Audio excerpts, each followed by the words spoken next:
अस्सलाम वालेकुम एवरीवन। कैसे हैं? उम्मीद है कि आप सब लोग खैरियत से होंगे। आज की इस वीडियो में हम डिस्कस करेंगे सीनियर ऑडिटर का पेपर जो कि बैच 2 का हुआ था 30 अगस्त 2021 को। तो ये पेपर उन लोगों की हेल्पफुल होगा जो फ्यूचर में अप्लाई करना चाहते हैं सीनियर ऑडिटर में, या अभी थर्ड और फोर्थ बैच में जिनका इसका एग्ज़ाम होना है। तो आइए पेपर स्टार्ट करते हैं।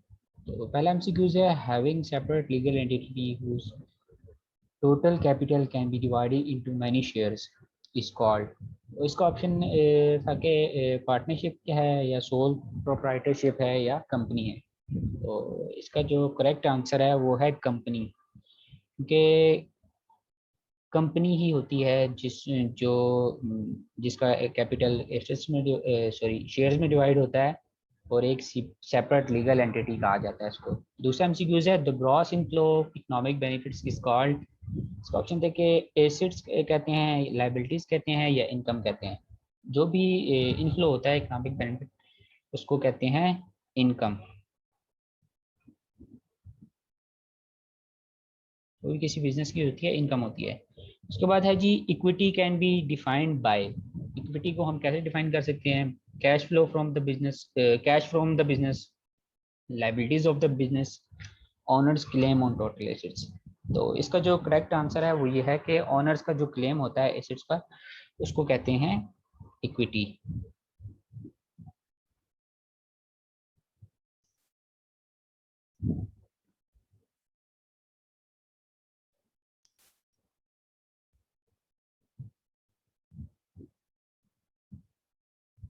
उसके बाद नेक्स्ट एमसीक्यूज है, if dash increases will increase the capital. क्या चीज है जो इंक्रीज होती है तो कैपिटल इंक्रीज होता है? एक्सपेंस इनकम से ज्यादा हो जाएं, या ड्राइंग्स बंदा करे कंपनी के लोग करें, या रेवेन्यू इंक्रीज हो तो कैपिटल इंक्रीज होता है। तो इसका जो करेक्ट ऑप्शन है वो है रेवेन्यू। जब रेवेन्यू बढ़ता है किसी भी ऑर्गेनाइजेशन का तो उसका जो कैपिटल है वो इंक्रीज होता है। नेक्स्ट ऑप्शन है, dash can be debited when goods return by customers. जब कस्टमर कोई गुड्स रिटर्न करता है कौन सा अकाउंट जो होता है वो डेबिट होता है? ए है जी, सेल्स इनकम अकाउंट डेबिट होता है, सेल्स अकाउंट डेबिट होता है, या रिटर्न इनवर्ड अकाउंट डेबिट होता है। तो इसका जो करेक्ट आंसर है वो है रिटर्न इनवर्ड अकाउंट।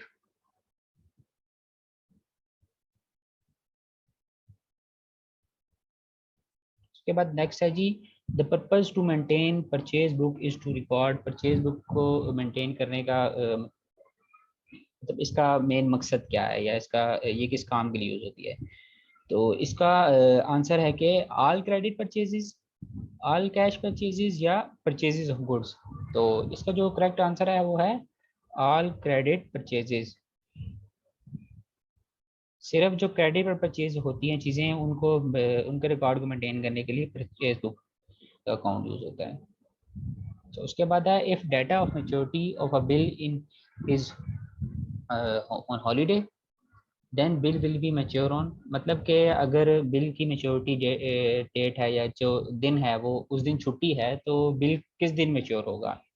तो इसका ऑप्शन है कि हॉलीडे इटसेल्फ, उसी दिन मेच्योर होगा, किसी अदर डे एग्रीड डे पर होगा, या प्रोसीडिंग वर्किंग डे। इसका जो करेक्ट आंसर है वो प्रोसीडिंग वर्किंग डे है। उसके बाद है, the meaning of reserve capital. Reserve capital का क्या मीनिंग हो सकता है? Part of subscribe uncalled capital, accumulated profit, या पार्ट ऑफ कैपिटल रिजर्व। तो इसका जो करेक्ट आंसर है जी, पार्ट ऑफ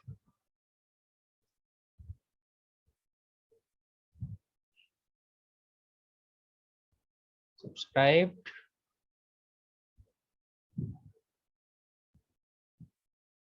अनकॉल्ड कैपिटल।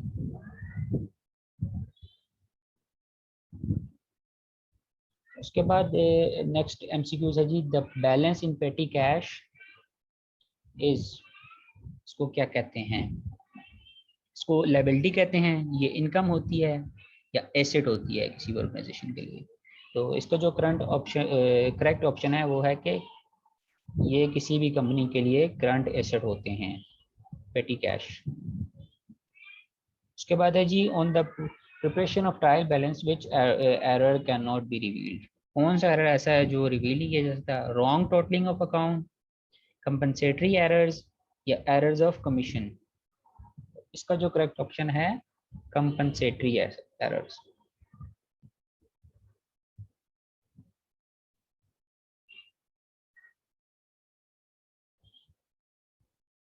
उसके बाद नेक्स्ट है इन developing operating budget the third step is operating budget को डेवलप करने में जो हमारे पास स्टेप्स होते हैं उसमें जो थर्ड स्टेप है उसमें हम क्या करते हैं? थर्ड स्टेप इसका जो है ऑप्शंस हैं analysis of batches, analysis of product, making prediction about future. तो इसका जो करेक्ट आंसर है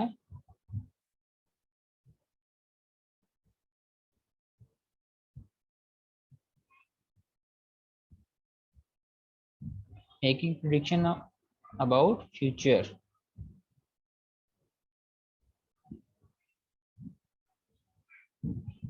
उसके बाद है जी in developing operating budget the last step. एक और एमसीक्यूज भी इसी तरह का आया था कि जिसमें उसने लास्ट स्टेप का पूछा था। तो इसका था कि implementing income, implementing the decision, और एफिशिएंट इम्प्लीमेंटेशन। तो इसका जो करेक्ट ऑप्शन है वो है कि इम्प्लीमेंटिंग डिसीजन।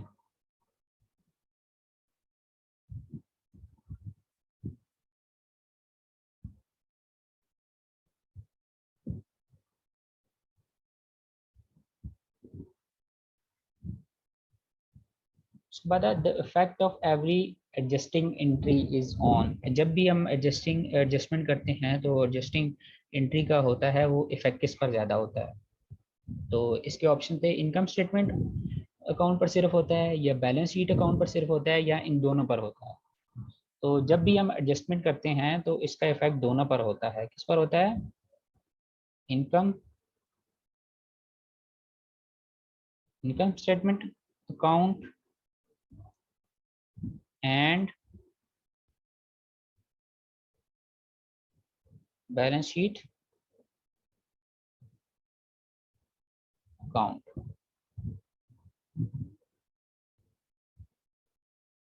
तो उसके बाद एमसीक्यू है कि the portion of cost expense during a year. इसको क्या कहते हैं? ये हमारे लिए एक्सपेंस होता है, हमारी कॉस्ट होती है, या एक्सपेंडिचर होता है? इसका राइट ऑप्शन है जी एक्सपेंस। उसके बाद नेक्स्ट है जी पर्पज ऑफ डिप्रिसिएशन इज।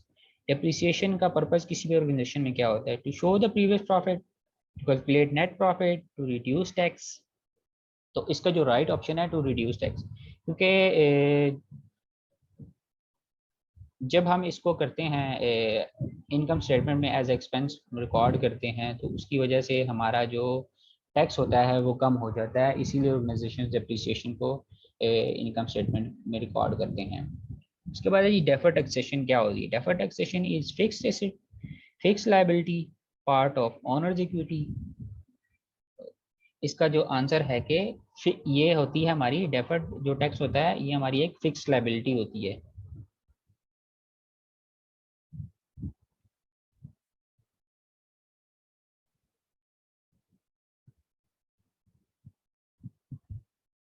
तो उसके बाद है जी the depreciation according to state line method of providing depreciation. जब भी हम स्ट्रेट लाइन मेथड की बात करते हैं तो उसमें जो होता है जो डिप्रिसिएशन होती है वो कांस्टेंट होती है, या हर साल इंक्रीज हो रही होती है, या हर साल डिक्रीज हो रही होती है? एज ए नाम से जाहिर हो जाएगा स्ट्रेट लाइन मेथड है तो वो रिमेन कांस्टेंट, हमेशा कांस्टेंट रहती है।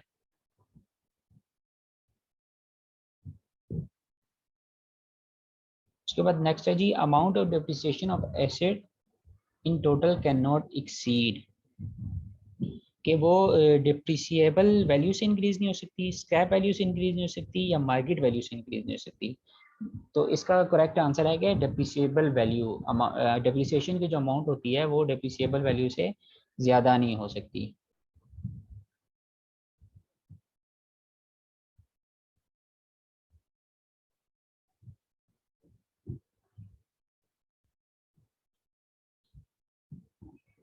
उसके बाद है जी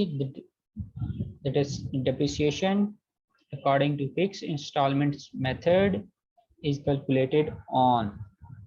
तो इसके जो ऑप्शन थे, balance amount, original cost, scrap value. तो इसका जो करेक्ट आंसर है, जो डिप्रिसिएशन होती है फिक्स इंस्टॉलमेंट में, वो हमेशा ओरिजिनल कॉस्ट पर डिसाइड होती है, फिर उसको इंस्टॉलमेंट में डिवाइड किया जाता है।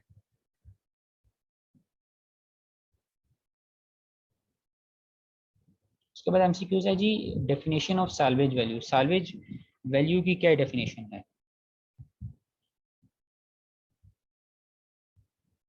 तो ये मैंने तो ये देखा है कि इसका answer definite sale price of the asset, cash to be receive when life of the asset ends, या एस्टिमेटेड डिस्पोजल वैल्यू। तो मेरे ख्याल के मुताबिक तो cash to be receive when life of the asset asset ends. तो अगर आप लोगों में से किसी को पता है कि अगर ये आंसर नहीं है, कोई वैलिड रीजन है, जस्टिफिकेशन के साथ है, तो कमेंट जरूर कीजिएगा।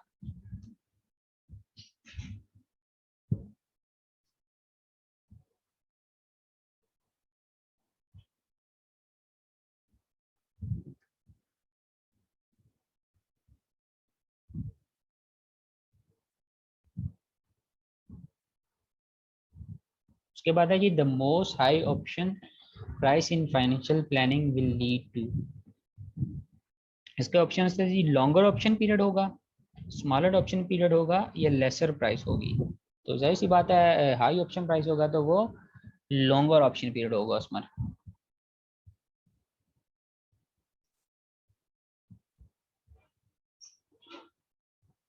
उसके बाद है जी, बिकमिंग आउट ऑफ डेट और obsolete is in accounting is called. Accounting में ऑब्सलीट होना या आउट ऑफ डेट होना, इससे क्या मुराद होता है? अमोर्टाइजेशन कहते हैं इसको, ऑब्सीलियंस कहते हैं, या डिप्लीशन कहते हैं? तो इसका जो करेक्ट आंसर है, ऑब्सीलियंस।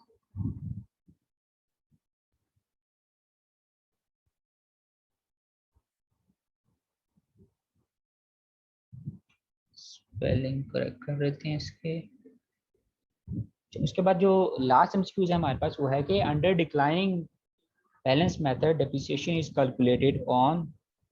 जो डिक्लाइनिंग बैलेंस मेथड है डेप्रिसिएशन में, किस पर कैलकुलेट होती है डेप्रिसिएशन? ओरिजिनल वैल्यू पर कैलकुलेट होती है, बुक वैल्यू पर कैलकुलेट होती है, स्क्रैप वैल्यू पर कैलकुलेट होती है? तो इसका जो राइट ऑप्शन है वो है बुक वैल्यू। जो डिप्रिसिएशन डिक्लाइनिंग मेथड होता है उसमें डिप्रिसिएशन बुक वैल्यू पर कैलकुलेट होती है।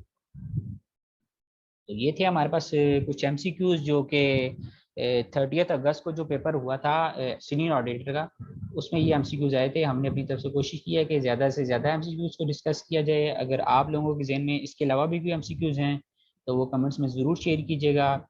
बाकी अगर वीडियो पसंद आई है तो चैनल को जरूर सब्सक्राइब कीजिएगा, और जिन लोगों के भी टेस्ट होने हैं उनके साथ शेयर कीजिएगा। Thank you. अल्लाह हाफिज़।